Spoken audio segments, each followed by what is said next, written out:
अस्सलाम वालेकुम व्यूअर्स, आखिर कब तक के साथ मैं हूं काशिफ बशीर खान। व्यूअर्स, पहले आपसे क्विकली मैं शेयर करूंगा आज के टॉपिक्स जिन पे हम बात करेंगे। कल एक ज़िमनी इंतखाबात हुए हैं 12 नशिस्तों के ऊपर, 6 कौमी असम्बली और 6 सूबाई असम्बली के। उसके ऊपर डिस्कस करेंगे कि ज़िमनी इंतखाबात के बाद क्या मुल्क में ऐसे ही जो है केओस की सूरत हाल रहेगी, या सियासी अदम इस्तेकाम कह लीजिए, या फिर सियासी इस्तेकाम इसके बाद कोई आएगा पाकिस्तान में। और इसके अलावा ज़िमनी इंतखाबात का बाइकआउट जो था इमरान खान ने किया था, उसका उनका फैसला कितना दुरुस्त था। नून लीग की जीती हुई नशिस्तों की कितनी अहमियत, क्योंकि ये ऑलमोस्ट जो है वॉक ओवर उन्हें मिला था, वन साइडेड था। उसके बाद भी वोटर्स की बाहर लाने में नून लीग बज़ाहिर नाकाम रही है। वोटर्स की बहुत लिमिटेड, लाहौर जैसे शहर में हमने रात को भी प्रोग्राम जो किया था उसमें ये डिस्कस किया था कि लाहौर जो कॉस्मोपॉलिटन सिटी है और जो सियासत का गढ़ भी समझा जाता है पंजाब का, उसमें हमने देखा कि NA 129 में 5% से कम जो है शरह कास्ट थी, और ये 6 बजे के बाद जो है उसको पता नहीं कैसे बढ़ गई वो, और उसको 10% से ऊपर लेके जाया गया। तो ये वोटर्स जो क्यों नहीं निकले हैं। नून लीग को कौमी असम्बली में सादा अक्सरियत हासिल हो गई है या दिला दी गई है, जो भी आप उसको कह लीजिए, लेकिन PPP और नून लीग का जो अलायंस है, इत्तेहाद है, जिसको PPP मानती नहीं है लेकिन मज़े पूरे लेती है इक़्तिदार के, तो ये सादा अक्सरियत के बाद नून लीग को मिलने के बाद चलेगी या ख़त्म हो जाएगी। फिर इसके बाद बड़ा इंपॉर्टेंट क्वेश्चन है कि पाकिस्तान में बैरूनी सरमायाकारी क्यों नहीं आ रही, और क्या मुख्तलिफ ममालिक से MOU साइन करने से मुल्की मईशत में बेहतरी आ सकती है, ये अपने मेहमानों से पूछेंगे। उसके बाद डिस्कस करेंगे कि पाकिस्तान में मौजूदा जो निज़ाम है इस वक्त अवाम के मसाइल का हल क्यों नहीं कर पा रहा। इसके अलावा DG ISBR ने आज एक गैर रस्मी मुलाकात की है साफियों से, लेकिन वो रस्मी है क्योंकि उसके ज़ाहिर है सारी जो है नेशनल मीडिया पे भी चला है। उन्होंने कहा जी हमारा अफगानिस्तान के अवाम से कोई झगड़ा नहीं है, झगड़ा वहाँ के रजीम से है, और अफगानिस्तान से कोई भी हमला बर्दाश्त नहीं किया जाएगा। आज डिस्कस करेंगे कि अफगानिस्तान के साथ जंग बंदी के मामला हमारे क्यों तय नहीं हो पा रहे, इसके पीछे क्या ऐसी बात है, क्योंकि हमारी दीवार के साथ दीवार लगी हुई है, हमारा मुसलमान जो है भाई मुल्क है, उसके साथ जंग बंदी के मामला क्यों तय नहीं हो पा रहे। और इसके अलावा लास्ट में अगर टाइम मिला तो गजा अमन फोर्स में पाकिस्तान का किरदार क्या, और मोहम्मद बिन सलमान के इनकार के बाद अमन फोर्स का मुस्तकबिल क्या है, इसके ऊपर डिस्कस करेंगे। मेरे साथ हैं सकलैन यूसुफ साहब, इनका ताल्लुक PMLN से है। Saqlain sahab welcome to the show. Naila Mushtaq Dhoon sahab मेरे साथ हैं, she is from PTI, welcome to the show ji. और सलीम भट्टी साहब है, पाकिस्तान पीपल्स पार्टी से इनका ताल्लुक है, पाकिस्तान पीपल्स पार्टी से इनका ताल्लुक है। तो वेलकम जी। थैंक यू भट्टी साहब, वेलकम टू द शो। आपसे शुरू करते हैं सकलैन भाई, ये जो PTI का जो था इन्होंने बाइकआउट किया, फैसला कितना, मतलब आप कैसे देखते हैं इसको, कितना दुरुस्त था। और ज़िमनी इंतखाबात जो हुए ज़ाहिर है कि वन साइडेड थे, लेकिन फिर भी आप नून लीग जो है उसमें वोटर्स को बाहर लाने में नाकाम क्यों रही है। देखें जी, बिस्मिल्लाहिर्रहमानिर्रहीम, कभी भी किसी चीज़ का बाइकआउट या नाराज़ होना किसी मसले का हल नहीं है। मोहतरमा बेनज़ीर भुट्टो साहबा से पूछा गया कि सबसे बड़ी गलती क्या थी आपकी, तो उन्होंने कहा 85 के इलेक्शन का बाइकआउट करना था। किसी भी पॉलिटिकल पार्टी का इलेक्शन से बाइकआउट करना, इसको कभी भी पॉजिटिव सेंस में नहीं लिया जा सकता। पॉलिटिकल फोर्सेस हमेशा इलेक्शन लड़ती हैं, अवाम में जाती हैं, अपना मंशूर अपनी सारी चीजें अवाम के सामने रखती हैं और इलेक्शन कंटेस्ट करती हैं। बाकी रही जो आप टर्नओवर की बात कर रहे हैं, तो हिस्ट्री देख लें, जितने ज़िमनी इलेक्शन हुए हैं काशिफ साहब, जितने भी ज़िमनी इलेक्शन हुए हैं, कभी भी कोई ऐसा नहीं हुआ, बहुत कम इलेक्शन हुए हैं जिनमें टर्नओवर ज्यादा रहा हो। और ओवरऑल जितने भी इलेक्शन आप देखें पास्ट हिस्ट्री में, तो हमेशा टर्नओवर ज़िमनी इलेक्शन में कम होता है, क्योंकि वो मोमेंटम ही नहीं बनता, लेकिन वो 5% भी नहीं होता। नहीं 5%, 10% से ज्यादा है, 22% आप निकाल लीजिए। नहीं 10% से ज्यादा है वो तो रात को आप हो गया ना। नहीं, इसके दूसरी पार्टी भी खड़ी थी, PTI के लोग भी। आप देखें ना, आप जहां पे इक्तदार में हैं, आपका मेन शहर सिटी जो है, आप क्लेम किया करते थे कि जी हमारा गढ़ है, जो कि 2024 के इलेक्शन में नहीं रहा, लेकिन आप वहां पे मस्जिदों में ऐलान करवाए गए कि वोटर्स को बाहर निकालने के लिए तो फिर आप कैसे कहते हैं कि वो नहीं, मेरा नहीं ख्याल कोई हम इलेक्शन में ही थे तो ऐसा कोई नहीं था कि मसलों में ऐलान क्योंकि है, जैसे आप कह रहे हैं कि ऐसा कोई नहीं जो था। हाफिज नुमान की कैंपेन थी that was run by government, उसमें गवर्नमेंट के वसाइल भी यूज हुए, उसमें ब्यूरोक्रेसी भी यूज हुई, हमने देखा सारा कुछ। जाहिर अगर आप इनकार करते तो मैं आपको कुछ नहीं कह सकता, लेकिन इवन देन जो है, अगर चले आपकी बात मान लेते हैं 10% भी है,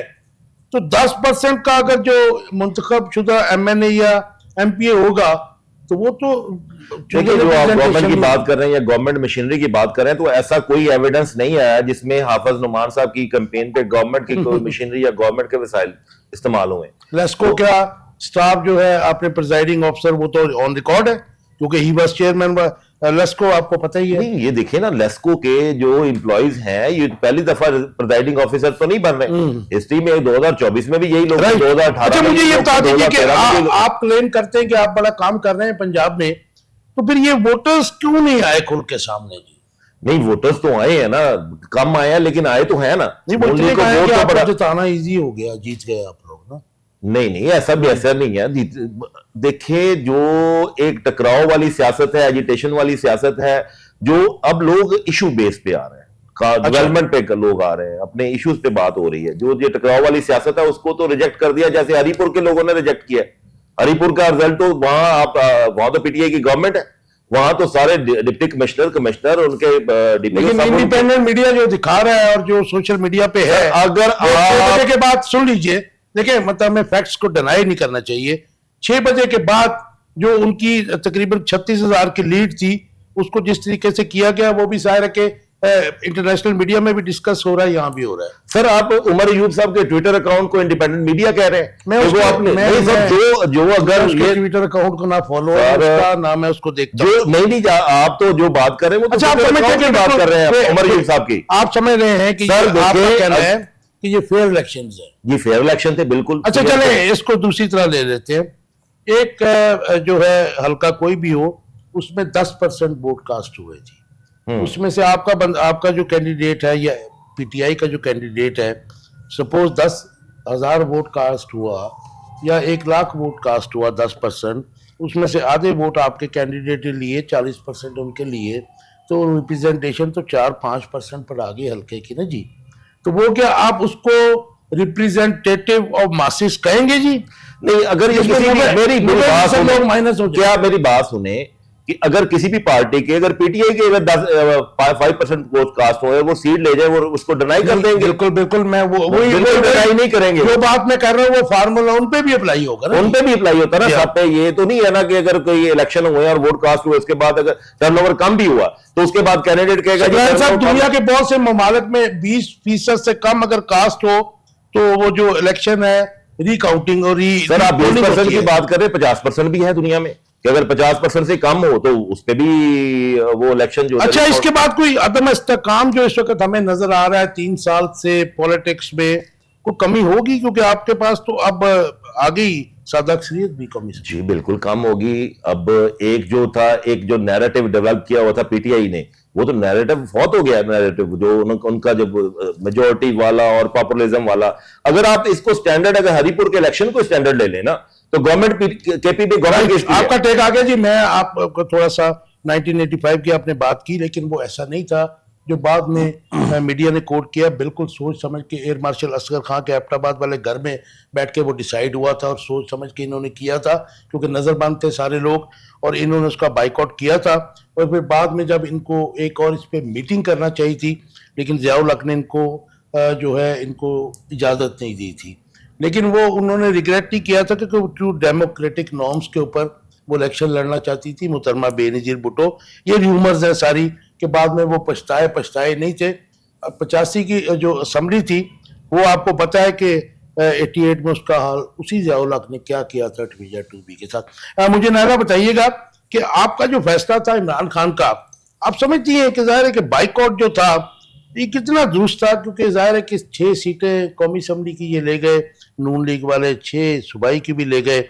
आपका जो घर कहा जाता है KPK उमर अयूब का, एक तरफ बाइकआउट है, एक तरफ उमर अयूब जो है इलेक्शन लड़ रहा है, इधर से मियां अजहर का भांजा ये जो भी रिश्तेदार है वो इलेक्शन लड़ रहा है। तो फिर ये बाइकआउट है, तो इसको बाइकआउट कहें क्या कहें? देखिए जहां तक पार्शियल बाइकआउट कह लें इसको। ये पार्शियल बाइकआउट भी हो सकता है, क्योंकि अभी ये देखिए कि हमने जो बाइकआउट किया वो बेसिक हमारा मकसद बाइकआउट का यही था कि हम बता सकें कि हमारा वोट आज भी ज्यादा है। अभी आपने देखे कि जिस तरह से जितनी भी वोटर्स की जगह थी, सारे जहां पर इंतखाबात होने थे वो सारे के सारे खाली पड़े हुए थे, बूथ खाली थे, बहुत कम लोग वहां थे। इवन के मीडिया ने भी उसको बड़ा पॉइंट आउट किया। मेरे ख्याल में ये ज्यादा हमारी रियासत के लिए बड़ा खतरनाक है कि अगर वोटर बाहर नहीं निकलता, इस बात से कतई नजर कि वो किसकी हिमायत में निकलता है, क्योंकि इसके लिए हमने पिछले 10-12 साल में बड़ा काम किया कि वोटर को बाहर निकाला जाए। और बड़ा हम लोग खुश थे as a journalist, as a columnist, कि जी 2018 में 60% से ऊपर शरह कास्ट गया। लेकिन ये तो बड़ा मायूस कुन हुआ कल जो भी हुआ है सर। इनकी बात से मैं एग्री करता हूँ कि शरह वोट जो है, कास्ट जो है, वो कम हुआ करती, लेकिन इतनी कम नहीं। देखिए अवाम की जो उमंगों की हुकूमत थी, उन्होंने 8 फरवरी को अवाम ने अपना फैसला सुना दिया था। लेकिन जब अवाम के वोट की अहमियत किसी ने जानी नहीं, उसके बावजूद भी हुकूमत फॉर्म 47 की बन गई, तो जाहिर सी बात है अवाम के अंदर एक तो गम और गुस्सा था, दूसरे नंबर पे ये बात भी है कि वो इनको वोट देना नहीं चाह रही थी। जिनको वोट नहीं देना चाह रही थी फिर भी वही बनकर आ गए। लेकिन 8 फरवरी के इलेक्शन बाइकआउट की बात, तो वो तो इनको मेरे ख्याल में 1000-2000 वोट भी देते, ओपोनेंट कोई नहीं है, तो वो तो इलेक्ट हो जाना था उन्होंने जी। ये तो क्लियर था ना जी। जी जी जी। तो इसका मतलब आपने तो उनको वॉक ओवर दे दिया कि जाओ जीतो जाके। सियासी मैदानों में तो लड़ाई तो सियासी मैदानों में ही होती है। बस हमारा फैसला जो था, हम तो उसकी तायीद करेंगे कि हमारा तो नारा बीबी इसका फिर पूरा इम्प्लीमेंटेशन होनी चाहिए थी। क्या ये उमर यूब ने इलेक्शन सिर्फ खुद ही लड़ लिया कि इनको कोई आशीर्वाद थी इमरान खान की?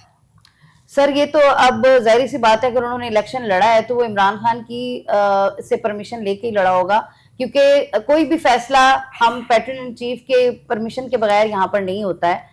तो उम्मीद है कि उसके ऊपर भी जरूर अदम इस्तेकाम कोई कम होता नजर आ रहा है, क्योंकि अब इनको मुझे नहीं लगता कि अदम इस्तेकाम किसी लिहाज से भी कम होगा, क्योंकि जहां पर वो मुल्क जिसमें अवाम की मर्जी के मुताबिक हुकूमत नहीं होती, उनका ट्रस्ट वहां पर डेवलप नहीं होता, उस वक्त तक उस मुल्क में इस्तेकाम नहीं आ सकता। और इस्तेकाम के लिए सबसे बेहतरीन जो प्लेटफॉर्म होता है वो अवाम होती है। अवाम में इस कदर बेचैनी है क्योंकि उनके फैसले की कोई अहमियत नहीं है। और सेकेंडली आप ये देखिए कि इस टाइम जो मुल्क के अंदर अनारकी फैलाई जा रही है और जो अवाम के हालात हैं, आप उनकी बुनियादी जरूरियात से लेकर बाकी सारे मामलात तक भी देखें तो वो किसी तौर भी अवाम जो है उसके ऊपर सेटिस्फाइड नजर नहीं आ रही, बल्कि वो अवाम काफी ज्यादा जो है वो प्रेशर में नजर आती है। राइट। बड़ी साहब, कल हमारे साथ बड़े अच्छे आपके पीपल्स पार्टी के अली सावन साहब थे। उन्होंने कहा जी इन इलेक्शन से पहले जब ज़िमनी इलेक्शन होने थे तो हमसे नून लीग ने कुछ एग्रीमेंट किया था कि आप इन हलकों में आप अपना कैंडिडेट नहीं खड़ा करेंगे। ठीक है जी। उन्होंने हमें ये तरजीह पेश की थी कि ये हम इसके ऊपर 1-on मुकाबला करना चाहते हैं पीटीआई के साथ, और उसके बाद इमरान खान साहब ने बाइकआउट कर दिया। तो ये हमारे साथ जो है धोखा नून लीग ने भी किया। इस वजह से हमारे कैंडिडेट्स को विड्रॉ करा लिया और उन्होंने ऑनर नहीं किया। अपने कैंडिडेट्स जो थे वो उन्होंने मैदान में रहने दिए, पीटीआई ने बाइकआउट कर दिया और अल्टीमेटली फ़ायदा जो है वो ले गई नून league. How do you see कि ये जो कल इलेक्शन हुआ, ये मैं चाहूँगा कि पार्टी एफिलिएशन से हटकर ये बताइएगा कि अवाम का इंतखाबात में ना निकलना ये कितना ख़तरनाक है रियासत के लिए, कोई भी जीते कोई हारे। अस्सलाम वालेकुम खान साहब, थैंक यू वेरी मच कि आपने मुझे इनवाइट किया पाकिस्तान पीपल्स पार्टी का मौक़िफ़ पेश करने के लिए। माशाल्लाह आप एक कोना मुश्क और बड़े तजुर्बाकार न सिर्फ एंकर हैं बल्कि सहाफ़ी भी हैं, रिपोर्टिंग भी करते रहे हैं, और आपने अपनी ज़िंदगी का तवील अरसा जो है सहाफ़त में गुजारा है।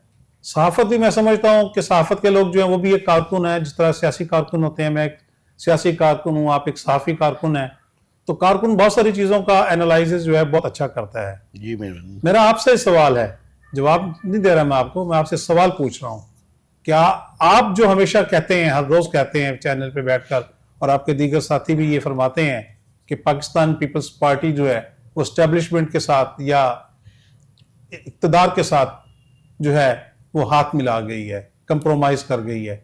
क्या कल का जो इलेक्शन है वो ये साबित नहीं करता कि पाकिस्तान पीपल्स पार्टी आज भी एंटी एस्टेब्लिशमेंट सबसे बड़ी सियासी जमात है, जो मुल्क में एस्टेब्लिशमेंट की अफरत तफरी को खत्म करने के लिए जमहूरियत की अलम बरदार है?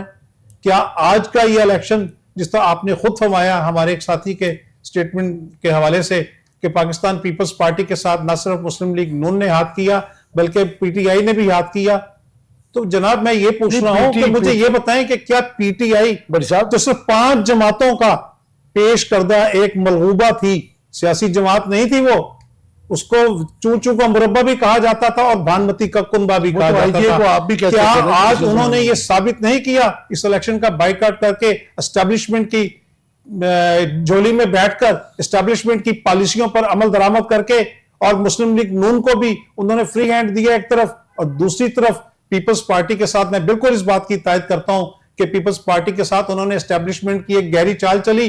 पीपल्स पार्टी ने तो जमहूरियत को, जमहूरी अमल को मुस्तहकम करने के लिए कहीं भी बाइकआउट नहीं किया था, विड्रॉ कराए गए थे, इसलिए कि हमसे फार्मूला तय किया गया कि जहां पर पाकिस्तान पीपल्स पार्टी का रनर अप है या पाकिस्तान पीपल्स पार्टी की सीट है, वहां पाकिस्तान पीपल्स पार्टी कंटेस्ट करेगी, और जहां पर नून लीग है तो वहां पर नून लीग करेगी। पंजाब में तो ऐसा कोई पंजाब, लेकिन आप देखें ना डेरा गाजी खान में क्या हुआ, दोस्त मोहम्मद खोसा साहब के मुकाबले में क्या किया इन्होंने, उन्होंने अपना कैंडिडेट दे दिया, और उधर पाकिस्तान पीपल्स पार्टी का कैंडिडेट अवामी हमायत से जीत रहा था क्योंकि पहले भी वो विनर रहा था, और पाकिस्तान पीपल्स पार्टी के कैंडिडेट दोस्त मोहम्मद खोसा साहब के 1 लाख से जायद वहां पर वोट थे, जो उन्होंने 44,000 के करीब या 54,000 के करीब बदल के कर दिए और अपने कैंडिडेट को जो है वो जिता दिया। तो ये जो धांधली का इलेक्शन हुआ है, मतलब पाकिस्तान पीपल्स पार्टी के साथ तो 8 फरवरी को भी हाथ हुआ कि हमें 47 के जरिए हराया गया।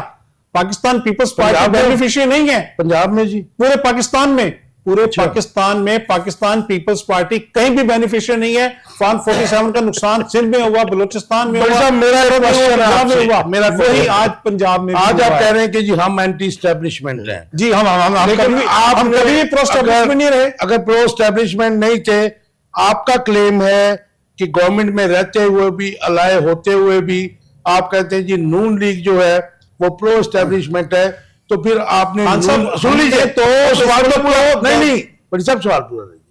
फिर आपने ये ज़िमनी इंतखाबात से पहले जो एक जमात जिस पे आप इल्ज़ाम लगाते हैं कि प्रो एस्टेब्लिशमेंट है, बी टीम है एस्टेब्लिशमेंट की, उनके साथ आपने ऐसा एग्रीमेंट क्यों किया कि आपको अपने कैंडिडेट्स विड्रॉ कराने पड़े? देखिए, हम तो जमहूरी निजाम को मजबूत करना चाहते हैं ना, कौन सा हम जमहूरियत को इस्तेकाम देना चाहते हैं, जमहूरियत की तरक्की चाहते हैं हम। तो वजीर इत्तेफाक कहते हैं कि जमहूरियत नहीं है, हाइब्रिड निजाम है, तो वो हाइब्रिड निजाम है, लेकिन देखें जो भी हाइब्रिड निजाम है जमहूरियत के नाम को लेकर, देखें बदतरीन जमहूरियत जो है वो बेहतरीन आमरीत से जो है बेहतर है। बेहतरीन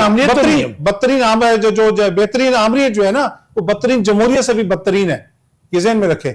लेकिन मेरी बात सुने, ये जैसी भी जमहूरियत है, इसको गलत कहें, जो मर्जी कहें, सो कॉल्ड कहें, ठीक है ना, लेकिन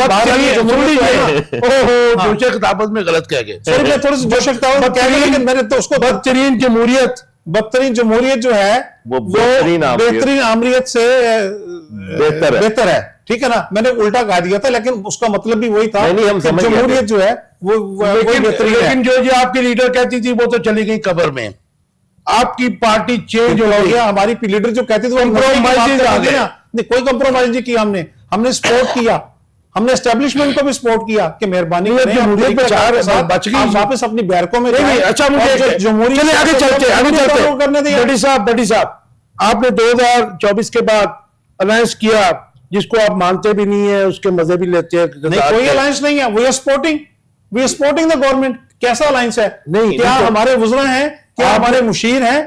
बताएं मुझे, कहां आपके नहीं है, लेकिन आपके गवर्नर भी हैं, आपके क्या इख्तियारात हैं? पीटीआई के आईनी होता है, पीटीआई न कर सके। पीटीआई के जो मैंडेट था आजाद कश्मीर में, उसको बुलडोज करके 14 सीटों वाली पीपल्स पार्टी को पीपल्स पार्टी भी दिया जा रहा है। आपकी बात में मान लेता हूं, मुझे बताएं पीपल्स पार्टी ने कहां किसी को खरीदा है? कोई बताएं जरा, ऐसी बातों के सबूत हुए कभी? क्यों नहीं होते? क्यों नहीं होते सबूत? कभी सबूत आए? वो 3 साल के विकटे गिराते थे, उसके भी सबूत नहीं आए। ये व्हाइट कॉलर क्राइम आप लोग करते हैं, मास्टर लोग हैं। खैर, अच्छा मुझे ये बता दीजिए मुख्तसर सा जवाब भट्टी साहब, नून लीग की जीती हुई जो ये नशिस्तें हैं अब कल की, इनकी कितनी अहमियत है? जीरो, कत्तन कोई अहमियत MNAs and MPS. So what, देखिए इसलिए अहमियत नहीं है कि ये उनके एमएनए होते या नहीं होते, गवर्नमेंट तो उनकी मजबूती से चल रही थी। पाकिस्तान पीपल्स पार्टी है या मुस्लिम लीग काफ है या एमक्यूएम है या दीगर मौलाना फजल रहमान साहब हैं, ये जितनी भी जमहूरी कुव्वतें हैं ये इस हुकूमत को सपोर्ट कर रही थी, नंबर गेम पूरा कर रही थी, तो नंबर उनके पास कुछ ज्यादा हो जाने से इससे कोई फर्क नहीं पड़ता। बड़ा इंपॉर्टेंट क्वेश्चन है, बड़ा इंपॉर्टेंट क्वेश्चन है जी। मुझे बताइएगा सिकलैन साहब कि नून लीग को कौमी असम्बली में सादा अक्सरियत हासिल हो गई कहूं या दिलाई गई कहूं? अब ये आपकी जैसी मर्जी कह सकते हैं। अब आपको नून लीग को जो आप ये मानते नहीं है, लेकिन आपका इत्तेहाद तो है ना पीपल्स पार्टी। बिल्कुल है। आप मैंने बिल्कुल इत्तेहाद नहीं है, इनके वोट आते हैं आपके supporting government, Right. Not allied. But इसको क्या कहते हैं? अगर सपोर्ट कर रहे हैं गवर्नमेंट को तो फिर आप उसको अलायंस नहीं कहते? अच्छा, सर, मुझे ये कैसे हो गया सर? अलायंस का मतलब तो आप हिस्सेदार हैं, शराकतदार हैं। मेरी बात सुन लेना। शिवान साहब पहले ये मैं डिसाइड आपको बात बताऊं, सपोर्ट कर रहे हैं, सपोर्ट करते रहेंगे सर आप एक तमाम तरह हालात के बाद। सपोर्ट और अलायंस में क्या फर्क है जी? सपोर्ट और अलायंस में गवर्नमेंट में कोई फर्क नहीं, सपोर्ट का मतलब ये कि हम सिस्टम को मजबूत कर रहे हैं, सिस्टम को मजबूत करने के लिए मजबूत कर रहे हैं, हुकूमत का साथ दे रहे हैं। अलायंस का मतलब ये है कि हम उनके इक़्तिदार में शरीक हैं। आप वकील भी हैं। 1973 के कॉन्स्टिट्यूशन को तबाह बर्बाद करने में आपने अपने 75 वोट दिए। कहां तक क्या बर्बादी की जरा बताइए मुझे। आगे बात जान पर मानता हूं तो कुछ कहूं सर? बर्बादी की बात कर रहे हैं। हम मेरी बात कर रहे थे ना, मेरी बात सुने। पीपल्स पार्टी इसी तनख्वाह पे ही काम करेगी। अच्छा, इसे करेगी जी, ऐसे ही हो। लेकिन वो नहीं मानते कि सब ना माने। मेरी सुने ना बात, सदर किस पार्टी के, गवर्नर किस पार्टी के, हमारे चेयरमैन सेनेट किस पार्टी के हैं? ये क्या ये होता है कि वो एक कौमी असेंबली का डिप्टी स्पीकर भी इनका है? इनका है। ऐसे ये तो छोड़ देना फिर इसको, आप फिर छोड़ देना इसको। बलूचिस्तान के वजीर आला किसका है? इनका है। तो बलूचिस्तान में जीत सर ये लाइन देखिए, मेरी बात सुने, ये 5 साल हुकूमत पूरी करेगी, 5 साल की गवर्नमेंट पूरी करेगी और पीपल्स पार्टी और नून लीग मिलके करेंगे। हम ये कराएंगे 100% है और ये कभी भी लगा होंगे। इसका मतलब ये अलायंस है, ये चलेगा आपका इनका? जी बिल्कुल चलेगा। हाँ, थोड़ी बहुत ही वो होगी, जैसे बिलावल भुट्टो फ्रेंडली फायर होगा सर, जैसे फ्रेंडली फायर होगा सर। जैसे बिलावल भुट्टो बड़े बड़े बयान देता रहा इलेक्शन कैंपेन में और बाद में फिर आके साथ बैठ के, ये ऐसे ही होगा? ऐसे ही होगा ना। मुझे होगा। एक तो ये बता दीजिए कि नून लीग की जीती ये जो नशिस्तें हैं, इनकी कितनी अहमियत है? सादा अक्सरियत हो गई, इनके पास आ गई। वो जाहिर है कि आपके पास भी सादा अक्सरियत नहीं थी 2018 में। इसके लिए जाहिर है कि तुझी पेश की जाती है। इमरान खान जो थे वो जब बाहर थे तो वो ये कहते थे कि हमारी सीटें 35 इन्होंने खुर्द बुर्द की थी। एनीहाउ उनको भी सादा अक्सरियत दिलाई गई, माफी भी मांगी थी बात, ठीक है जी, इनको भी दिलाई गई या मिल गई। ये इत्तेहाद आपको कैसा लगता है कि ये चलेगा, खत्म हो जाएगा इनका? सर ये वक्ती इत्तेहाद होता है इनका, सिर्फ बेनिफिट्स के लिए। ये हमेशा ऐसे ही करते हैं। इन्होंने मिलके आपस में डील की होती है। जब हुकूमत लेनी होती है तो ये आपस में भाई भाई बन जाते हैं। और जब ये थोड़ा सा इनको कहीं से बेनिफिट कम मिलना शुरू हो जाता है, फिर इनकी वो लड़ाई शुरू हो जाती है। 27वीं आईनी तरमीम में उनको याद आ गया 20 साल पहले 2006 में हुआ चार्टर ऑफ डेमोक्रेसी जी। जब 18वीं तरमीम थी उस वक्त ये पॉइंट्स नहीं आते। तो आपका क्या ख्याल है कि अगर किया उस पर काम नहीं करना चाहिए? बड़ी साहब मैं आपकी तरफ आऊंगा, जरा प्लीज आप इनको इंडिपेंडेंटली सबको अलग-अलग बात करें। आपको इख्तिलाफ का हक है, लेकिन वो फिर मछली बाजार बन जाएगा प्रोग्राम। अब समझिए कि सिस्टम ऐसे ही चलेगा, इनके साथ जो है इनका अलायंस चलेगा। लेकिन वो मानने के लिए तैयार नहीं पीपल्स पार्टी। वो कहते हैं जब 2024 का इलेक्शन हुआ हमने आपको ऑफर की थी कि आप हमारे साथ गवर्नमेंट। सर ये जाहिरी तौर पर तो ऐसे ही करते हैं ना, ये हमेशा से, ये कोई आज की बात तो नहीं है ना, पहले से भी ऐसे ही होता है। ये जाहिरी तौर पर ऐसे करते हैं, बाद में भाई भाई होते हैं। जैसे ही फायदा हो गया सादा कानून साजी, तो आप वकील भी है माशाल्लाह, सादा कानून साजी तो अब ये कर सकते हैं ना जी। कानून साजी अभी देखे 27वीं आईनी तरमीम का क्या, इनके वोट चाहिए, इनके वोट चाहिए। अभी सादा अक्सरियत तो इनको मिल गई है, तो अब जाहिर सी बात है इन्होंने उल्टे सीधे कानून तो पास करवाने की कोशिश करनी है। अभी भी ये लगे रहेंगे तरमीम के बाद भी। अभी इनका कोई काम रुका है? अभी इन्होंने पता नहीं इस मुल्क को किस तरफ लेके जाना है। 28वीं तरमीम की बात तो हो रही है, वो फिर साथ ही होंगे। ये लगता तो ऐसे ही है। जाहिरी तौर पे कुछ और होता है, अंदरूनी तौर पे कुछ और होता है। हाँ, सब अगर ये भी हमारे साथ ही है। मुल्क को कौम की जरूरत के लिए कोई तरमीम करनी पड़ी तो उसमें क्या हर्ज है? भट्टी साहब, मुल्क और कौम के जो रियासत के बशिंदे हैं वो बड़ी, मैं समझता हूँ कि बड़ी पैथेटिक सूरत हाल है। Ground realities are entirely different. अवाम भूखे मर रहे हैं, खाने पीने के लाले हैं, 32 लाख से ज्यादा आपका यूथ आपकी बाहर बात जा दुरुस्त चुका है। है, सुन आपकी लीजिए, बात दुरुस्त मेरी मेरी तकरीर में आप बोल पड़ते बुला देते हैं मुझे। अपनी दफा बोल लेते हैं, हमें नहीं बोलने 32 लाख से आपका ऑफिशियल डाटा है गवर्नमेंट का कि आज से 6 माह पहले का कि 32 लाख जो यूथ है ऑफिशियली पाकिस्तान छोड़ के जा चुका है। अनऑफिशियल जो जाता है बेचारे मरते भी हैं, आपको पता है, वो अलग एक स्टोरी है, बड़ी गमनाक है। तो इसका मतलब है आप साथ ही चलेंगे, साथ जिएंगे, साथ मरेंगे। क्यों बड़ी साहब, साथ ही चलेंगे इनके।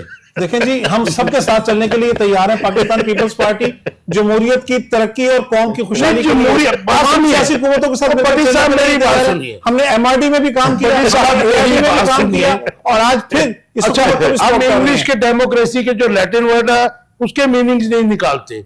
हम जमहूरियत की बात कर लेते हैं। जमहूरियत क्या है? जमहूर के बगैर जमहूरियत का कौन सा तस्वर है? कौन सी जमहूर शामिल नहीं है, बताएं मुझे ये आप। जमहूर जो आपका 25 करोड़ जमहूरी है ना जी, हाँ, तो जमहूर जिसका पाकिस्तान है, जो रियासत के पाकिस्तान बशिंदे है, हैं, हाँ। जो असल मालिक है, उनका तो आप सारी जमातें कोई भी नहीं सोच रहा। उनका तो जोर से इस बात पे नहीं चला कि मतलब वो, मैं समझता हूं कि उनका अवाम का भी कसूर है। अवाम अच्छा। इस सियासी निजाम का इस्तेसाल करने का पूरा हक रखती है जब भी उन्हें मौका मिले, ठीक है ना, कि वो महंगाई, गुर्बत, भूख, लाचारी, अफलास और जो हमारी तालीम की शरह जो है उसको बेहतर करने के लिए क्यों नहीं इस्तेसाल करती है। राइट, भुट्टो साहब ने आ जाते हैं MP MLA के पास मिलते करने के लिए, हमारी नालियां बनवा दो, गलियां बनवा दो। और भाई नालियों गलियों की क्यों बात करते हैं उनसे? आप कानून की बात करें आप। डिफेंस सियासत तो नहीं कर रहे ना, वो भी वही सियासत कर रहे हैं ना जी। अवाम भी तो हम ही है ना, हम खुद भी अपने लिए अच्छा, बाबर के साथ मेरी बात बात सुन लीजिए, करें। मेरी बात सुन लीजिए। 1970 में भुट्टो साहब ने रोटी कपड़ा मकान का एक नारा दिया, दिल फरेब, ठीक है जी। वो आज भी जरूरत है, वक्त की जरूरत है। दूसरी तरफ उससे जरूरत है ना जी, मिली तो ना। दूसरी तरफ हकूक की बात की गई शेख मुजीबुर रहमान की तरफ से, और उसने 162 सीटें ली। अगर 2-4 दूसरे राजा तीरी देव राय की मिला लें 166 थी, उसको इक्तदार नहीं दिया गया। उसके बाद भुट्टो साहब 5-6 साल इक्तदार में रहे, बल्कि 7 साल रहे ना जी, 71 के बाद 7 साल रहे। अवाम तो वहां की वहां खड़ी रही। आज पीपल्स पार्टी का सिनेरियो चेंज है। आप कहते हैं कि जी जमहूरियत, ये कौन सी जमहूरियत है जिसमें जुल्फ़िकार अली भुट्टो साहब ने गजब किया था, ये छीन लिया था। उनको भी तो उन्होंने ही इक्तदार दिया था ना, जो आज भी इक्तदार के मालिक बने बैठे हैं, सियाह सफेद के मालिक हैं। हमारे साथ 82 सीटों पे खड़े थे, एक डिबेट आप ठीक है ऐसे ना? छेड़ रहे हैं। सर वैसे भुट्टो साहब को ब्लेम करना वो इसलिए- जैसे जस्टिफाइड नहीं है। इसलिए भुट्टो आप- साहब पावर में तो नहीं थे ना, हाँ। भुट्टो साहब पावर में नहीं थे। अगर आप थे। हिस्ट्री पढ़े, बिल्कुल बड़ी है। यहिया खान और पावर में कौन था? वो यहिया खान से जो कुछ करवाता था, पाकिस्तान वो करो, पावर भुट्टो साहब ने तो नहीं करनी थी ना। उसी ने करवानी थी। कैसे करवानी थी? भुट्टो साहब हुकूमत में नहीं थे। पाकिस्तान के क्या खान के वो था। सर वो भुट्टो साहब से तो ऐसी बातें अटैच हो गई जो भुट्टो साहब चलो, ने की भी नहीं। नहीं आप भुट्टो साहब की इतनी तारीफ ना करें, मैंने बहुत तारीफ नहीं, हिस्ट्री की बात कर रहे हैं। है ना, इसकी तो नहीं, आप नहीं सकते। पाकिस्तान तो है ना। आप भुट्टो साहब मेरे प्राइम मिनिस्टर को थे ना। पाकिस्तान के मेरे प्राइम मिनिस्टर थे। देखिए, भुट्टो वाज इक्वली रिस्पॉन्सिबल और सर आओ, कैसे आप रिस्पॉन्सिबल? ये आप यहाँ पर प्रोग्राम प्रोग्राम रखने आप डिबेट कर रहे हैं। भुट्टो साहब पावर में नहीं थे, पावर भुट्टो साहब ने नहीं करनी थी। नहीं सर, गलत बात ना करें। नहीं सर, मैं गलत बात नहीं कर रहा। रिस्पॉन्सिबल बिल्कुल भुट्टो साहब कैसे रिस्पॉन्सिबल? 80 सीटों के साथ sir transfer of power Bhutto साहब ने करनी थी, इक़्तिदार वालों ने करनी थी। यही करनी थी। जिनके पास इक़्तिदार तो उन्होंने किया ना, उनको सर उनका भुट्टो साहब से क्या ताल्लुक? किसने अपने उनका भुट्टो साहब से क्या ताल्लुक? उसने अपने एमएनए को कहा था ढाका नहीं जाने दूंगा। सर भुट्टो साहब इसके ऊपर मुझे बताइए, उनकी मजबूरी है। सर बाहर सत्तर साहब ने एक सुर्खी लगा दी छोटे अखबार में। सर वो क्यों ना करें? भुट्टो साहब ने बात नहीं। आप कहते हैं ना, अब्बास सत्तर साहब ने मेरे सामने खुद आप बयान मुझे किया बताइए कि पाकिस्तान में लगाई थी बैरूनी सरमाया के लिए। सर प्लीज जरा मुझे बात नहीं सर, भुट्टो साहब के बारे में बात नहीं मैं करूंगा दूंगा सर। मेरा निर्णय सर जो कहते हैं मैं वो करूंगा। आप जाति कर रहे हैं, आप जाति कर रहे हैं। आप प्रोग्राम बंद करते हैं, जुट जाए। आप ऐसे कैसे करेंगे? नहीं सर, ये क्या बात? नहीं आप ये क्या बात है? आपने एक बात को लेके आप प्रोग्राम खराब करते हैं। नहीं सर, प्रोग्राम खराब नहीं प्रोग्राम करता। खराब कर रहा है सर। नहीं सर, नहीं तरीक को आप वो ना करें सर, बात तो ये बताइए जी, गलत है, मुझे सर बताएं। छोड़ दें, 72 को मर गया वो। सर मर गया तो मुझे बताइए, जो उसकी बातें कही तो मौजूद है ना। आप 50 साल बाद उसकी बात को अब नेगेटिव करना चाह रहे हैं। सर, वैसे मेरे नहीं सामने होता। कई नेगेटिव है ना सर, वो नहीं कहा, वो नहीं कहा डॉक्टर साहब ने जो बात की थी वो रीगल चौक में कही थी। खान साहब नहीं, मेरे सामने मुझे कई ये बातें बताइए जी, आपने- सुने, पाकिस्तान में बैरूनी सरमायाकारी क्यों नहीं आ रही? इश्यूज की तरफ आए, ये इसके ऊपर आपका नॉलेज जो है ना वो पूरा नहीं है। आगे चलिए, क्या मुख्तलिफ ममालिक से MOU साइन करने से मुल्क की मईशत में बेहतरी आ सकती है? सर जो मईशत, जहां तक इकोनॉमी की बात करें तो ये जादू की छड़ी नहीं होती कि ओवर द नाइट ये सारे मामले एक साल में या दो- 3.5 साल से आप सर हुकूमत में हैं। 3.5 साल से साढ़े अगर तीन देखें साल ना से सर, यही regime इंडिया में अगर मनमोहन सिंह मॉडल को देखें तो वो किस नहीं, हम तो किसी को मुकाबला नहीं तो कर रहे देखना हैं, तो पड़ेगा ना। हम आप तो बात दुनिया कर में रहे हैं ना। इकोनॉमिकल मॉडल देखें ना, मनमोहन सिंह मॉडल देखें, अच्छा। कितने साल लगे हैं? 90 में आया और ये 2025। इंडिया को उसके जो बेनिफिट मिले आफ्टर, देखें कंसिस्टेंटली कहाँ किससे मुकाबला कर रहे हैं? चौथी बड़ी इकोनॉमी है, तीसरी बढ़ती जा रही है। सर हम 1989 में करते हैं। चौथी बड़ी इकोनॉमी नहीं थी इंडिया की। नहीं, हम क्यों इंडिया देखिए, हम अपनी हमने कहीं ना कहीं सर मौजूदा मुआशी हालत की क्या, बात कर रहे हैं। कौन सा जादू की छड़ी है, कौन सा चिराग है जिसे ऐसे करेंगे इकोनॉमी ठीक हो जाएगी? अच्छा, MOU साइन करने से डिफरेंट, बार बार एक मुल्क से बार बार आप MOU साइन करने से मईशत ठीक हो सकती है जी? सर जहां तक आपने सरमायाकारी की बात की है ना, तो ये जुड़े हैं ना, दोनों जुड़े हैं। सर हर चीज जुड़ी हुई है, हर चीज इंटरलिंक है। आप सरमायाकारी की बात करेंगे तो पॉलिटिकल स्टेबिलिटी भी चाहिए होगी। आप बात करेंगे तो अच्छा, पॉलिटिकल स्टेबिलिटी कौन लाएगा? किसकी जिम्मेदारी है? सर हुकूमत की। देखिए मेरी बात सुने, ये तो पॉलिटिकल स्टेबिलिटी जो पॉलिटिकल फोर्सेस है वो लाएंगी ना। अब कोई पॉलिटिकल फोर्सेस, हमारी तो पॉलिटिकल फोर्सेस आपकी जमात पॉलिटिकल फोर्स में शामिल, पीपल्स पार्टी, पाकिस्तान तहरीक इंसाफ, जमात इस्लामी को छोड़ दें, पब्लिक वोट नहीं है उनका मतलब जाहिर है कि वो अब MKU जो है उनको आप जितनी सीटें देते हैं वो आ जाते हैं।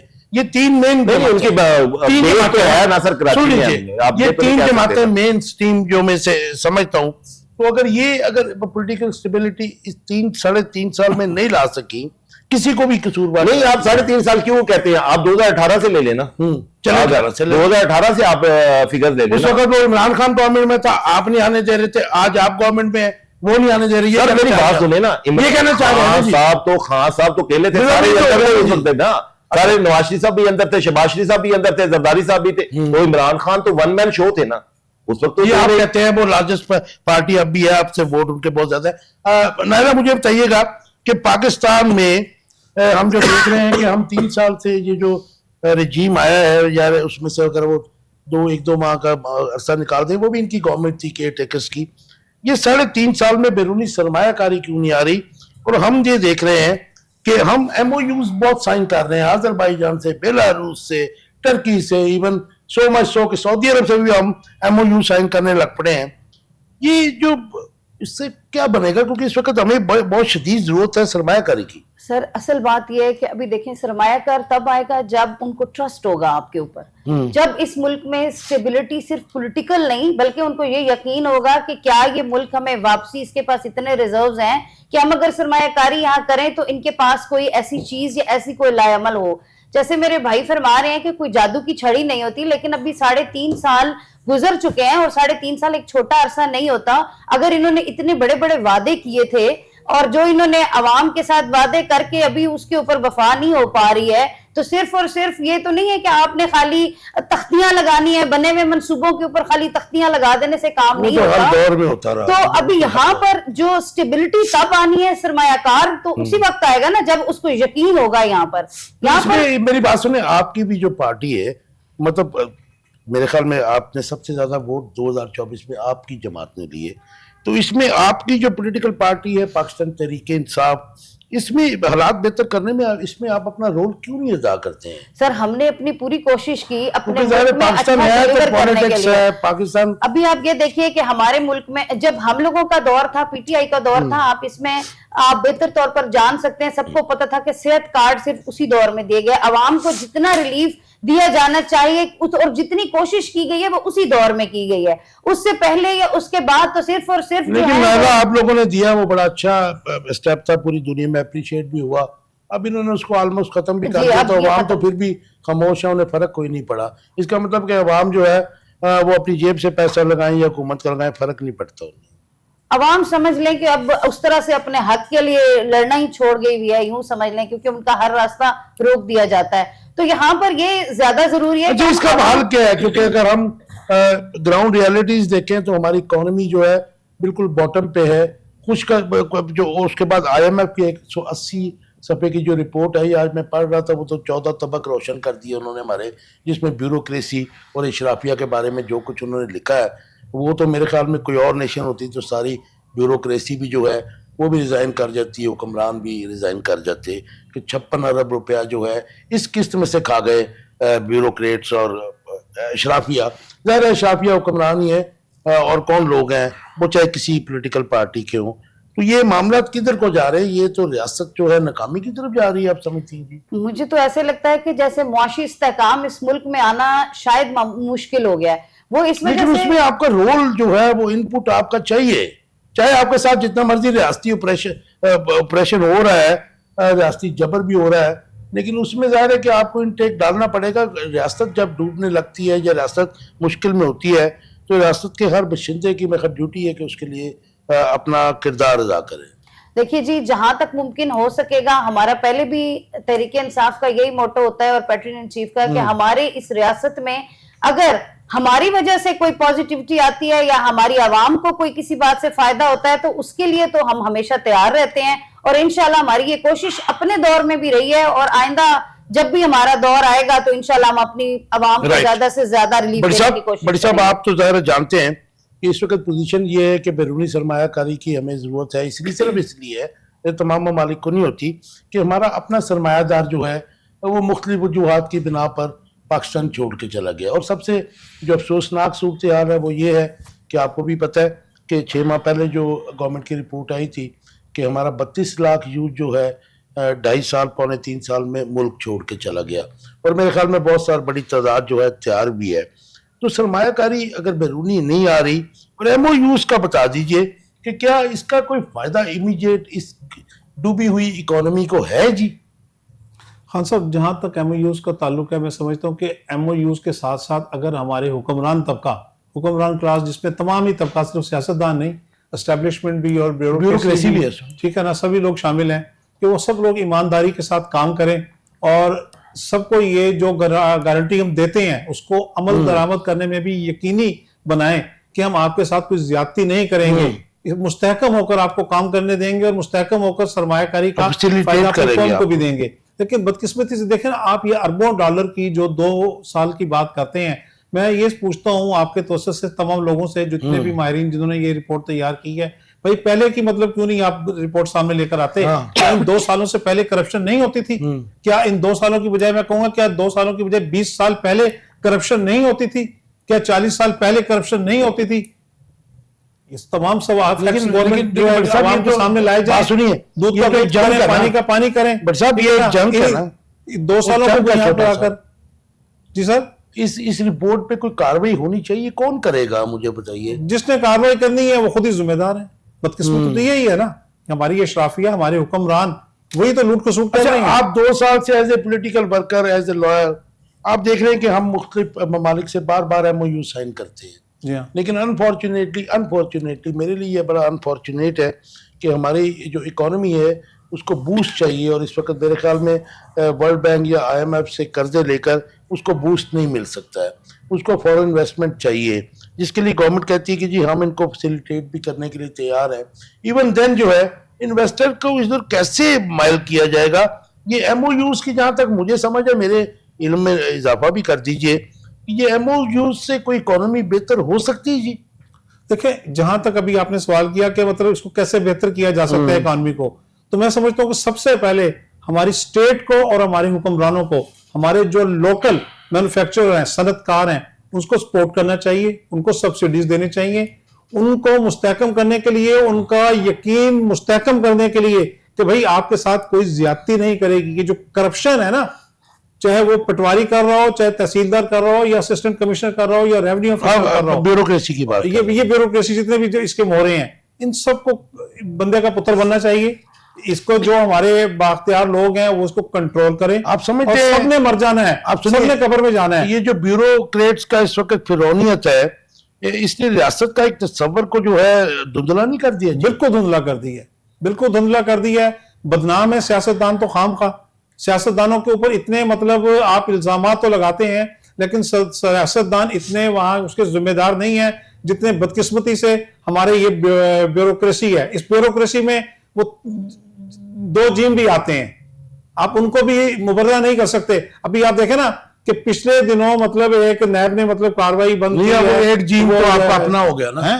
एक जीम तो 27वीं तरमीम के बाद नहीं, कोई अपना नहीं है, कोई वो अपना तो अपनी नहीं है। मर्जी के आपको जजेस हैं। मैं नाम ले देता हूं। हम कानून के तालिब इल्म भी हैं, और जो जीम है वो हमारे बदकिस्मती से या खुशकिस्मती से हमारे आप दोस्त भी भी हैं, शामिल हैं। हमारे रिश्वत हमारे रिश्तेदार भी शामिल है उसमें, लेकिन उस जीम में, जी। हाँ। उस जीम में शामिल कौन सा है। जीम?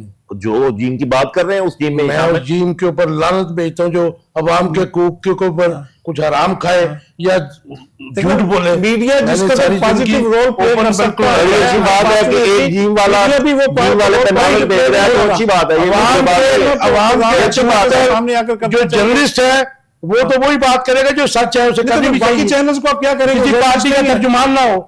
खान साहब, बाकी दो भी तो जर्नलिस्ट ही है ना, चैनल्स हैं जो जीम में आते हैं, जिनको आप कहते हैं कि अब वो जीम चैनल बस ज्यादा है। हम किसी का आप काम नहीं जर्नलिस्ट को करते। लेके बैठ गए, कहना कुछ और चाह रहे थे आप। नहीं सर, लेकिन नहीं, यहाँ पे सारे ज्यादा जीम पार्टी के मतलब तर्जमान ही है, जीम वाले पार्टियों के तर्जमान है।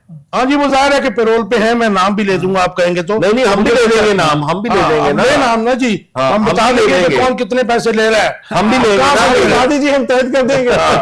ये हमारा टॉपिक नहीं, जिस दिन ये प्रोग्राम करेंगे बता भी देंगे। और आपकी पॉलिटिकल पार्टी ने 1990 में ये काम सबसे पहले शुरू किया था, जर्नलिस्टों को नहीं, पैसे जिस दिन देने पॉलिटिकल का। पार्टी चलिए, चले आगे आगे चलते नहीं हैं। नाम लेंगे, लेकिन सबका लेकिन नाम मैं लेंगे। आपसे पीपल्स पार्टी तो शामिल नहीं है इसमें। ठीक है जी।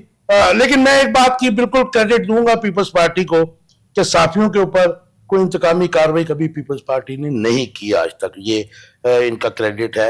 अच्छा, मुझे बताइएगा सकलैन साहब, ये जो पाकिस्तान का मौजूदा निज़ाम है ये अवाम के मसाइल का हल क्यों नहीं कर पा रहा है? इसमें कौन सा लेक्यून है? क्या इसको हमें पार्लिमानी निज़ाम जो है इसको चेंज करना पड़ेगा? क्योंकि इसमें बहुत सारी चीज़ें हैं, हुक्मरान है, इसमें ब्यूरोक्रेसी है, और ये मेन जो इनका कम्बिनेशन है, नेक्सस है, इसकी अवाम जो है तंग है इनसे। सर पहली तो बात, निजाम की बात कर रहा हूं। मैं निजाम की बात कर रहा हूँ, एज अ पाकिस्तानी बात कर रहा हूँ, किसी पार्टी के नुमाइंदे की बात नहीं कर रहा। पहली बात ये हमारा निजाम ऑर्गेनिक तो है नहीं। जो ख्वाजा साहब बात करते हैं हाइब्रिड की, जो हाइब्रिड निजाम है, और वो आज से नहीं कि ये जब से पाकिस्तान बना है, अगर आप इसको स्टडी करें तो हाइब्रिड निजाम है। अच्छा, हाइब्रिड जब हम कहते हैं तो फिर उसको हम नफी कर देते हैं जमहूरियत की जी। मुतजाद है ना जी। यार नाल ही रखिया जमहूरियत नूं, बस ना अगे डिटेल ना ही जाओ, बस नाल ही रखिया जमहूरियत नूं। अच्छा। Since first day. लेकिन फर्स्ट प्रायोरिटी नहीं की जमहूरियत, फिर ऐसा मतलब जमहूरियत किसी जमात की भी फर्स्ट प्रायोरिटी जमहूरियत नहीं है। होनी तो प्रायोरिटी तो होनी चाहिए। होनी चाहिए। राइट, ठीक। और अगर आप निजाम की बात करें तो सर ये देखें ना, निजाम तो ये तो नहीं है ना, निजाम तो तमाम इसमें अवाम भी शामिल है, इसमें अच्छा इसमें अवाम का भी है। भट्टी साहब ने एक बात की है कि अवाम तो वो बात करती नहीं है जो मेंबर असेंबली का काम होता है। अगर वो नेशनल असेंबली का मेंबर है तो जो उसका काम है, आप कभी हल्के में जाए तो ये क्वेश्चन तो नहीं होते कि आपने कौन सी लेजिस्लेशन नहीं की। वो हुआ ये कोई कॉस्मेटिक्स कामों में लगे हुए हैं। एमएनए एमपीएस किसी भी पॉलिटिकल जमात के हो, किसी भी पॉलिटिकल जमात में वो कामों में काम नहीं है उनका काम। तो बल्कि देखिए मेरी बात सुने, एक पॉलिटिकल पार्टी है, हमने भी कभी आइडलाइज किया था कि बड़े वो है यकसा निज़ाम तालीम होगा, इंसाफ होगा, ब्यूरोक्रेसी को ऐसे करेंगे। लेकिन जब आप देखें कि सूबे में 14 साल से हुकूमत है, लेकिन वो सबसे बुरा जो हाल है, अगर इकोनॉमी का बुरा हाल है, लॉ एंड ऑर्डर का बुरा हाल है, एजुकेशन का बुरा हाल है, हेल्थ का बुरा हाल है, रोड इंफ्रास्ट्रक्चर का बुरा हाल है, तो वो सुबह आपको भी पता है। अच्छा, वो मैं आपकी बात से डिसएग्री नहीं करता। तो एक सूबा ऐसा भी है कि जहां 2008 से अभी काउंट करने कितने साल हो गए, सिंध, वहां पीपल्स पार्टी की गवर्नमेंट है। ऐसे ही है ना जी। सुन लीजिए सर मेरी बात सुने, बड़ी आइडियल सिंध के लोग केपी नहीं जाते सर, केपी के लोग सिंध जाते हैं सर। मैं आपकी बात से डिसएग्री नहीं कर रहा। केपी के लोग करा हाथ आपके लोग केपी नहीं जाते, के लोग केपी नहीं जाते। कराची जाते थे, आपने मास्टर करना वो था तो आप डिग्री कराची पेश जाते करते थे। हैं। सर वैसे एक ठीक बात है ना, बताएं लेकिन सर, आज आपने इलाज करवाना हो तो एक मिनट सर, अंदरून आप जाते हैं। देखें गंबट जैसा ये एक आपने- इंस्टीट्यूट क्यों नहीं बना बिल्कुल सकते? बनाया हमने। गंबट जैसा एक इंस्टीट्यूट क्यों नहीं बना सकते? हमने नहीं बनाना, आपने बनाना है। मैं वैसे एक बात करूं, आपकी गवर्नमेंट की यहाँ पे है ना, पीकेएलआई है यहाँ पे, नहीं, वो नहीं, यहाँ पे पीकेएलआई है, वो यहाँ पे कार्डियोलॉजी के हैं। वो जो गंबेट का है उसको क्रेडिट देना आप चाहिए। ननकाना से नहीं ना सर, आजमपुर में बनाए। हम तो पॉलिटिकल लोग हैं, हम देखिए, credit आप देते हैं दोनों किस मुल्कियत बात को। बनाए, एक दूसरे को आप इत्तेहादी मानते भी सर, नहीं हैं। ये दोनों जब कोई मेच्योर आपको पार्टी बात आती हैं, है, political political party में एक और जाते हैं, हरिपुर में ये क्यों नहीं बात बनाते आप? हरिपुर का नाम क्यों नहीं लेते? बनाए ना, बनाना चाहिए हुक्मरान को। जो नहीं बनाता में क्यों नहीं बनाते? तो हरिपुर की अवाम ने रिजेक्ट किया है ना, ये टकराव वाली सियासत, नारेबाजी वाली सियासत। निजाम देखें जी, इसको आप डाइवर्ट ना करें क्वेश्चन को। ये निजाम अवाम को सहूलियात फराम करने में नाकाम है, इसका हल क्या है बता दिए, मुख्तसर था, टाइम खत्म हो देखिए गया। जी, जब तक अवाम आगे नहीं आएगा, आम बंदा नहीं आएगा। अच्छा, अवाम उसका आगे आने से शौक- क्या आप कहते हैं, मतलब कहाँ पे आ गया है? सर जो अवाम ने तो देखना तो चाहिए ना कि कौन क्या अच्छा, आप कर जैसे रहा है, अवाम जो को आगे जिसका लाना काम है चाहते वो कर रहा है कि नहीं कर रहा है। मेरे ख्याल में आप अवाम को असम्बली में देखना चाहते हैं, आम अवाम को। आना चाहिए आम आवाम को, क्यों नहीं आना चाहिए? आम आदमी पॉलिटिकल को पार्टीज को चाहिए ना अपने वर्कर्स को आगे लाएं। आना चाहिए, बिल्कुल आना चाहिए, आम आदमी को आना चाहिए। मुझे बताइए कि नाला, ये पाकिस्तान में जो मौजूदा निज़ाम है, अवाम के मसाइल जो सुलगते हुए हैं और पहाड़ जैसे मसाइल हैं, आप समझती हैं कि ये हल क्यों नहीं कर पा रहा? क्योंकि अवामी मुश्किलात बहुत ज़्यादा हैं। आप तमाम पॉलिटिकल जो पार्टीज हैं और आपके रिप्रेजेंटेटिव्स हैं, उनका जो जोर होता है वो अपनी पॉलिटिकल लीडरशिप को सेफ गार्ड करने के लिए, उनकी तारीफें करने के लिए, उनको बचाने के लिए तनकीद से, वो इस पे काम कर रही होती हैं। लेकिन अगर इंडिपेंडेंटली इसको देखें, इंडिपेंडेंट आई से देखें, तो अवाम की जो मुश्किलात हैं, ये मौजूदा निज़ाम जो है इसमें इसको अवाम का हल, मसाइल का हल नजर नहीं आ रहा है। तो इसका क्या हल है, मुझे बता दीजिए। सर देखें, जब कोई हुकूमत अवाम की उमंगों के मुताबिक नहीं आती है तो फिर ये सारे मसाइल पैदा होते ही हैं। और किसी भी मुल्क में आप ये देख लीजिए, किसी भी तरीके का मुल्क, कहीं भी कोई मुल्क हो, तो वहां पर जो है ना, वो जुल्म का निजाम तो चल सकता है लेकिन नाइंसाफी का निजाम नहीं चल सकता। यहाँ पर आप ये देख लीजिए। अली का आप कॉल कह रही है, वो तो जी जी, अब तो मेरे ख्याल में वो बात की उनकी, मैं उससे बिल्कुल इनकार नहीं कर रहा, लेकिन वो चीजें चेंज हो गई हैं, सब मजहब से दूरी भी हो गई है, इसलिए तमाम ही हुक्मरान उन चीजों को बुला चुके हैं। क्योंकि वो तो हमारे 73 के आइन के प्रियम्बल में भी लिखा है कि इस्लाम से मुतसादम कोई शिक जो है वो ना बनाई जा सकती है, ना वो प्रिवेल करेगी। लेकिन अब आपने देख लिया कि इस्तिस्ना कोई ले लीजिए। जी जी बिल्कुल। अभी देखिए, जो अवाम है उसके मसाइल के हल को तो हुकूमत ने जो है वो सबसे पहले अपनी फ्रंट लाइन में रखना चाहिए था। जैसे आपने पहले फरमाया कि रोटी कपड़े मकान का सबसे पहले नारा जिस हुकूमत ने लगाया था, अभी वो प्रेसिडेंट हैं, लेकिन आज तक रोटी कपड़ा मकान किसी को, वो भुट्टो साहब ने लगाया था, उन्होंने लगाया था। पार्टी तो वही अभी भी प्रिवेल कर रही है ना, उन्होंने लगाया था नारा, लेकिन अभी पार्टी तो वही प्रिवेल कर रही है ना।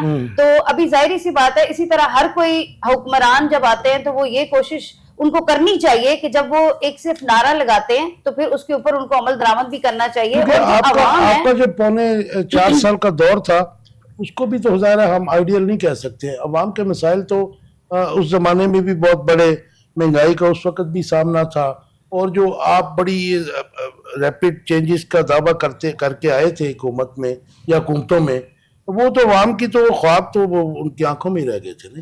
सर, हमें तो मुकम्मल तौर पे हुकूमत करने ही नहीं दी गई, वो आपको भी पता है, पहले रिजाइन कर देते ना इमरान खान साहब, सबको पता है। 4 साल तो मिले आपको।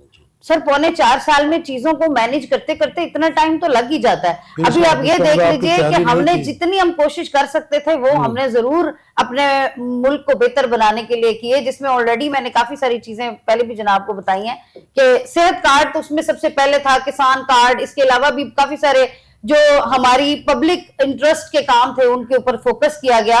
और मैंने पहले भी जैसे अर्ज किया कि अभी दोबारा भी अगर हमारी हुकूमत आती है तो हम इंशाल्लाह फर्स्ट प्रेफरेंस के ऊपर अपने अवाम के जो बेसिक नीड्स हैं उसके ऊपर जरूर काम करेंगे इंशाल्लाह। बड़ी साहब, मुझे बताइएगा कि DGISPR साहब ने एक मीटिंग की है सहाफियों के साथ। उन्होंने कहा जी हमारा अफगानिस्तान के अवाम से कोई झगड़ा नहीं। तो झगड़ा तो हमारे अवाम का इंडिया के साथ भी नहीं है, वो भी आपस में मिलना चाहते हैं। उनकी बात बिल्कुल दुरुस्त है, झगड़ा वहाँ के रिजीम से है। जी बिल्कुल दुरुस्त। अफगानिस्तान से कोई भी हमला बर्दाश्त, जो हुक्मरान वहाँ के हैं उनकी जो पॉलिसी। अच्छा सुन लीजिए इसका, क्योंकि टाइम थोड़ा, मैं चाह रहा हूँ पूरा क्वेश्चन हो जाए। मुझे ये बता दीजिए कि हमारा हमसाया मुल्क है, हमने उसको एंटरटेन भी किया 40 साल, ज़ाहिर है कि उसके ऊपर हमारी इन्वेस्टमेंट भी है, इन्वेस्टमेंट इन अ सेंस कि हमने उन्हें शेल्टर दिया, उसके लिए हमारे 80,000 लोग जो हैं वो शहीद भी हुए, सिविलियन और फौजी और पुलिस वाले। तो ये जो उनके जंगबंदी के मामलात हैं, 3 ममालिक मुस्लिम ममालिक भी इन्वॉल्व हुए, ये तय क्यों नहीं हो पा रहे? पीछे मामला क्या है? देखिए मामला तो खान साहब आप भी माशाल्लाह बेहतर समझते हैं कि आप मुझे बताएं जी, आप इंटरनेशनल पॉलिटिक्स चल रही है, ठीक है ना, रजीम के हवाले से भी और रजीम चेंज के हवाले से भी, कि अफगानिस्तान में भी रजीम चेंज की बातें हुई, ईरान में भी रजीम चेंज की बातें हुई, पाकिस्तान में भी रजीम चेंज हुआ और अभी भी रजीम चेंज हो रहा है, ठीक है ना। इसके मकासद क्या है? बदकिस्मती से पूरी दुनिया के ऊपर जो थानेदार बदमाश बना हुआ है, अमेरिका बहादुर बना हुआ है, कि वो छोटी से छोटी बात पे चाहता है कि मैं कब्जा कर लूं और मैं काबिज हो जाऊं। तो ये अफगानिस्तान के पीछे भी मेरा ख्याल है कि ये उन्हीं की पॉलिसीज हैं कि वो जो बलग्राम एयरपोर्ट के ऊपर कब्जा करना चाहते थे, उस पर गलबा हासिल करना चाहते थे, और वो सारी बातें चल रही हैं। वो तो वो सॉरी वो तो वो करना चाहते थे ना, हमारा तो उसमें। अब इसका मतलब है कि यहाँ पे मेरे प्रोग्राम में कुछ लोग आते हैं कि जी हम, वो कहते हैं जी हम जो है पराई जंग लड़ रहे हैं। ये बिल्कुल बिल्कुल पराई जंग लड़ रहे हैं। हमने अफगानिस्तान की जंग हमेशा से ही पराई लड़ी, पहले वो रूस के साथ लड़ाई थी तो हम तब भी उसमें पीपल्स पार्टी का टेक नहीं है कि इसको जो है बिल्कुल कूल डाउन करके और ये मामला जो है तय किए जाए, क्योंकि जाहिर है कि हमारा बिल्कुल नेबर है जी, वो बिल्कुल हमारा नेबर है। देखें हम साए नहीं बदले जा सकते, हम जितनी मर्जी कोशिश कर लें हम साए वही रहेंगे। 80 लाख जो है लोग वहां रहते हैं, उनके 4 करोड़ जो रिश्तेदार है वो पाकिस्तान में, वो भी मतलब देखें ना, हमने मतलब एक हमसाया होने की नाते और अच्छा हमसाया और हुज़ूर सल्लल्लाहु अलैहि वसल्लम की सुन्नतों के मुताबिक अमल करते हुए कि हमसाए पर हमसाए का हक होता है, हमने उनकी मेहमानदारी की। आप समझते हैं कि ये उनके दावा किया जाए, खित्ते की सूरत हाल को देखते हुए जंगबंदी ना होना खतरनाक है जी? बिल्कुल खतरनाक है। जंगबंदी कहीं भी हो, जंगबंदी हमेशा खतरनाक है। आपका टेक इसमें ये है कि वो मुज़ाकरात के जरिए हल होते हैं और मुज़ाकरात के जरिए उनको हल करना चाहिए। बिल्कुल ठीक, बिल्कुल ठीक। अफगानिस्तान से जंगबंदी क्यों नहीं हो पा रही जी हमारी? सर इसमें जैसे कि पहले वो रिजीम चेंज वाली बात भी है, और सेकेंडली इसमें यह है कि इसमें जो उनके अपने हुक्मरान हैं उनके दरमियान शायद कोई फासला ज्यादा आ गया है, जिसकी वजह से उनके दरमियान कोई मामला तय नहीं पा रहे। कभी भी जंग किसी भी मुल्क का, हमारे से वो सुलह की बात नहीं कर रहे, नहीं फाइनल नहीं कर रहे वो हमसे, वो अपने इख्तलाफात, तो इधर भी आप लोग भी इनके खिलाफ हैं हुक्मरानों के, गवर्नमेंट अलग है। ये मुख्तसर सा मुझे बताइए कि ये जैसे इन्होंने कहा कि उसके पीछे अमेरिका है, बिल्कुल उसके पीछे अमेरिका है, जैसे उन लोगों का एक पूरा एजेंडा है कि वो कहते हैं लड़ाओ और हुकूमत करो, उनका तो ये पूरा प्लान है कि डिवाइड एंड रूल वाला। तो अभी उनका यही कोशिश है कि मुस्लिम ममालिक को आपस में इतना दूर कर दिया जाए कि ये आपस में लड़ते झगड़ते रहे और ये कभी इकट्ठे ना हो सके। जी जी, देखिए जंग किसी मसले का हल नहीं है। बिल्कुल ठीक। एंड में dialogue we can change friend not neighbours, वो हमें हम चेंज नहीं कर सकते। जैसे आपने बात की, हमने बड़ी इन्वेस्टमेंट की है, उन्हें यहाँ पे रखा है, हमने पैम्पर किया है, हमने स्मगलिंग का जो नुकसान है वो तो पता नहीं कितने खरब डॉलर का जाके बनेगा, हमने बड़े नुकसान ट्रांजिट ट्रेड का हमने बड़ा नुकसान है। असल में उनके एक तो विद इन द तालिबान उनके अपनी बड़ी रिफ्ट है, जो मामला चल रहे हैं, जो बजाय नजर आ रही है, अपेरेंटली नजर आ रही है चीजें। उसके अलावा जो इंडिया फैक्टर है इस सारे मामले में, उसको आप डिनाई नहीं कर सकते। ठीक हो गया, इंडिया का फैक्टर अमेरिकन रोल देख रहे हैं उसमें जी, may be it's may be. हाँ साहब, रोटी कपड़ा और मकान की बात की थी, मुझे इजाजत टाइम बिल्कुल खत्म हो गया। वो दौरान हमटानी ने वही इलेक्शन लड़ा ना उसी पे, right. Thank you very much जी, आप तीनों दोस्तों का बहुत शुक्रिया। व्यूअर्स, आप देख रहे थे आखिर कब तक। उम्मीद है आपको प्रोग्राम पसंद आया होगा। कोशिश की कि डिफरेंट टॉपिक्स जो है उनके ऊपर बात कर दें। इंडिपेंडेंट ओपिनियन जो है 3 जमातों की, तीनों के रिप्रेजेंटेटिव्स थे, इनकी ओपिनियन थी। ये अब आपने डिसाइड करना है कि आपको ओपिनियन किसकी अच्छी लगी और किस में सच्चाई थी और किस में पार्टी की मोहब्बत थी। आपके फीडबैक का इंतज़ार रहेगा। अपना बहुत ख्याल करिए, अपना बहुत ख्याल रखिएगा। अल्लाह।